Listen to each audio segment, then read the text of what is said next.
Today, I'll turn Shallan Davar from Brandon Sanderson's epic fantasy series, The Stormlight Archive, into a Lego minidoll. BrickoMotion. Hello, Claire here. Who is Shallan and what is Stormlight?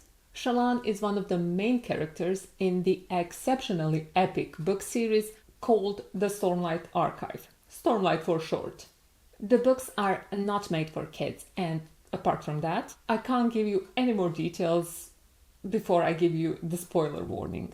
Spoiler warning! I'll try not to give away any major plot lines, especially not from books 3 and 4, but if you don't want to know anything in advance, please leave now. You have been warned. Shallan is a noblewoman in the world of Roshar. However, her family is not doing that great financially, so she decides to leave her hometown with a ludicrous plan to restore her family's wealth. In the books, generally, she does quite a bit of traveling, so there's a lot of drawings showing that. I have decided to use that drawings as a reference point to create a traveling dress for Shallan. A traveling dress is, by the way, the same as a normal dress, just less fancy and more sturdy. In regards to painting mini dolls, that translates into fewer shiny parts and details and generally more muted colors.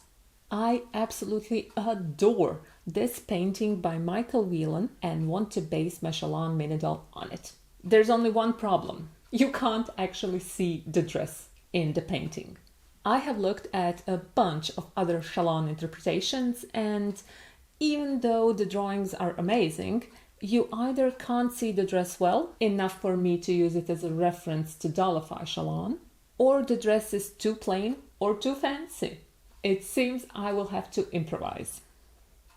I took all of the blue, teal and turquoise mini doll skirts that I had to see which one would fit the amazing painting the most. This one's too dark, too light, too vibrant, and too easily dirtyable. By adding the matching torso piece to the only option that's left, we get Cinderella's ball gown, which I will need to change significantly. For an unknown reason, women in Roshar have to hide their left hand, preferably in a sleeve, but if need be, a glove will also do. For this dollification, I could use Cindy's original torso with its original glove, but the glove is so light in color that I don't think it works as part of a traveling outfit. Instead, I want to give her a brownish glove, as seen in the masterpiece painting, on her left hand and no glove on her right hand. So what I actually need is a different torso. One where I'll only need to exchange one arm instead of both, like this one.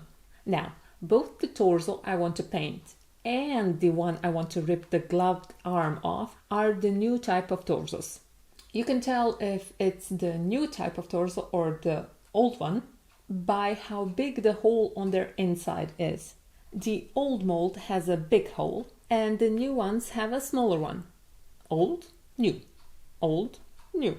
The point is that I know for a fact that you can exchange arms on the old torsos without bigger issues. Please don't quote me on anything I say here without the context. But I have not tried this with the new style. Let's see what happens. With the old torsos, all you had to do is to pull and twist like this, and it works. From the feel, it might even work better than the old ones. That is nice to know. I will not attach the arm just yet because removing the torso prints is actually easier when the hands don't get in the way. Since Shallan has freckles and I want her to have face options, I have opted for using Autumn's head in this Dollify. Autumn is one of the new main friends, which means she comes in lots of sets with several different emotional expressions that fit Shallan perfectly.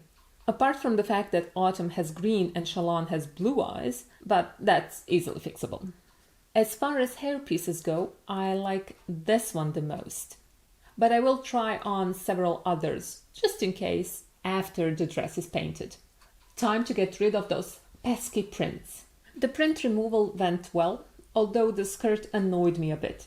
The acetone softened and lightened the skirt a smidgen in the places I used it, making it look like it was unsuccessfully bleached. I didn't care for the look, so a toothpick and my determination got together to recolorize the skirt. I don't think it actually worked nearly as well as leaving the piece overnight to dry, but I now have what I have. And the skirt is worthy of Shallan once again. On to the painting! I want the torso to be the same color as the skirt piece, which on Bricklink is called medium blue. I don't have a paint that matches it exactly, so I need to mix it. And how do you get to Lego medium blue with these paints? The obvious solution would be to mix one of these light blue colors and add a bit of grey. And the obvious solution is wrong. I have tested it comprehensively. It does not work. You need Prussian blue or dark Prussian blue and some silver grey. Time to regrow an arm. Let's also say that all the paint mixing distracted me so much that I thought I was recording the actual painting of the first coat of paint, and it wasn't, that I simply forgot. By adding a bit more silver grey to paint, the mixture turns into bright light blue, which I'll use to add the first line of details onto Shallan's dress. After this, it's about applying varnish, waiting for at least 24 hours for it to dry, and then continuing with the embellishments. And of course, the paint dried a shade darker and then darkened yet another shade because of the varnish. This is the type of detail that I knew while I was painting constantly, and have obviously forgotten in the years of non-painting. Oh well. At least the camera seems to like me, since it's doing its best not to pick up on the difference. To make the dress a bit less monotone, I wanted to give it a subtle pattern here and on the skirt. For this, I have used in the past stencils for nails. This works well because human nails are approximately the same size as minidoll parts. So whatever pattern you want to put on your nails will probably also work on a minidoll. My hope is that this pattern, that sorta looks like patterns pattern, will work. Pattern, with an uppercase P, is Shallan's bonded spren. As a cryptic spren, he likes lies, half-truths. His bond to Shallan gives her her powers, and I particularly like his deliveries of unintentionally funny comments. The stenciling is a meticulous process that you are seeing here sped up significantly. You need to be quick so the nail polish doesn't dry, but not so hasty that you jumble up the transfer like I did here, or place it wrongly like I will soon demonstrate. Even if I manage to place the patterns exactly where I want it, without any distortions, I still need to clean up the design a bit. I want the same pattern-like pattern to repeat on the light portion of the skirt, so here I go again. Long story short, it took me several tries to place it somewhere central. This is why I prefer to use stickers wherever possible. While I like the pattern used, I don't like the color. It stands out too much. I was hoping it would turn out more subtle, but here we are. Since I would like it to integrate with the dress better, this means I'll have to color over it. These things happen. Only one of the reasons why it takes me so long to paint anything. You might be thinking, Claire, isn't this way more work than just painting the design directly onto the minidoll? That is a fair question. The problem with simply painting a geometric pattern on a curved surface is that it's really hard to do symmetrically. At least I struggle with it. So even though it's counterintuitive, putting on the stencil first, for me, is the quicker option. After quite a while of fixing the pattern color on the torso and skirt, it's time to add the shiny buttons. Why am I adding shiny buttons if I said a travel dress needs less shiny stuff? Because this is still a travel dress of a noble woman, and I like shiny accents. So there. With Kaladin I dollified Syl, so it's only fair that with Shallan I dollify pattern. I always imagined pattern as a light warping pattern, similar to how really hot air warps what you see, just in a geometric type of pattern. The closest thing to that I can do with Lego is to just use a translucent piece. It would work great as a light warping thing, and it's about the right size, but my son would not stand for that. Cryptics are his favorite spren, and neither would I. So I thought about what else I could do. I wanted to model the cryptic after what his head looks like in his native realm, and for the resulting thing to be attachable to a minidoll torso for no particular reason whatsoever. I gathered all the Lego pieces that I believed could help me achieve that, and was about to concede that I would need to sculpt pattern from green stuff when a thought struck me. What if I made the pattern movable and Lego-like by utilizing Lego's inherent geometry? I could take this turntable and some dots parts and create a movable pattern completely out of Lego parts. No sculpting required. True, it doesn't really attach to a minidoll torso, but let's take it one problem at a time.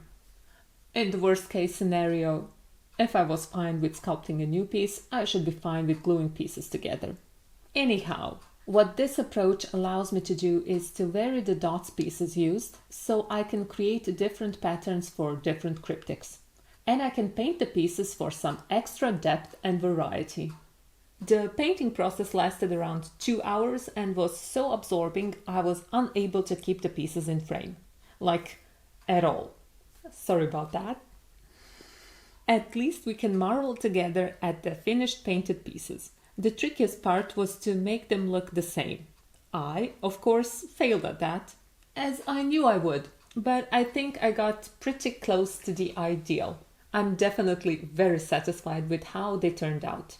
Now, I just need to decide which one I'll use for pattern. The simple one, the heart spiral one, or the flowery spiral one. I've made the 3 patterns fully expecting that at least one of them would be a complete flop.